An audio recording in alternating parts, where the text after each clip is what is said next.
BNP নেতাকে উদ্দেশ্য করে ছোড়া গুলি গিয়ে লাগল তার সহযোগীর বুকে।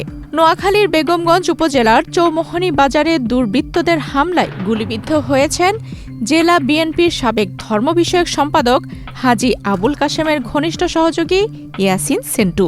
মূলত হামলাকারীদের লক্ষ্য ছিলেন আবুল কাশেম, তবে তাকে সরিয়ে দেওয়ার চেষ্টা করতে গিয়ে গুলিটি তার সহযোগী সেন্টুর বুকে বিদ্ধ হয়।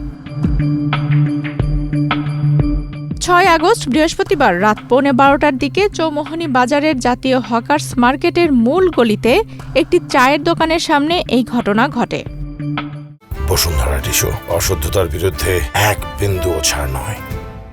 পুলিশ ও স্থানীয় সূত্রে জানা যায়, রাজনীতির পাশাপাশি হাজী আবুল কাশেম নোয়াখালী জাতীয় হকার্স সমবায় সমিতি লিমিটেডের সভাপতির দায়িত্ব পালন করছেন। বৃহস্পতিবার রাতে তিনি জাতীয় হকার্স মার্কেটের কার্যালয়ে অবস্থান করছিলেন। পরে রাত ১:১৫টার দিকে সহযোগী ইয়াসিন সেন্টুকে সঙ্গে নিয়ে অফিস থেকে বের হন। তারা হেঁটে চায়ের দোকানের সামনে পৌঁছালে দুর্বৃত্তরা আবুল কাশেমকে লক্ষ্য করে গুলি ছোড়ে। এ সময় ইয়াসিন সেন্টু তাকে ধাক্কা দিয়ে সরিয়ে দেওয়ার চেষ্টা করলে একটি গুলি কাশেমের হাতে লেগে সেন্টুর বুকের বাম পাশে বিদ্ধ হয়।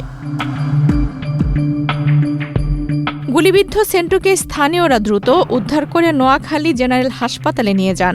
সেখানে প্রাথমিক চিকিৎসা শেষে উন্নত চিকিৎসার জন্য তাকে ঢাকায় পাঠানো হয়। নোয়াখালীর অতিরিক্ত পুলিশ সুপার আনম ইমরান খান বলেন, প্রাথমিকভাবে ধারণা করা হচ্ছে বিএনপি নেতা হাজী আবুল কাশেমকে লক্ষ্য করেই গুলিটি ছোড়া হয়েছিল। তবে লক্ষ্যভ্রষ্ট হয়ে গুলিটি তার সহযোগী ইয়াসিন সেন্টুর বুকে লাগে।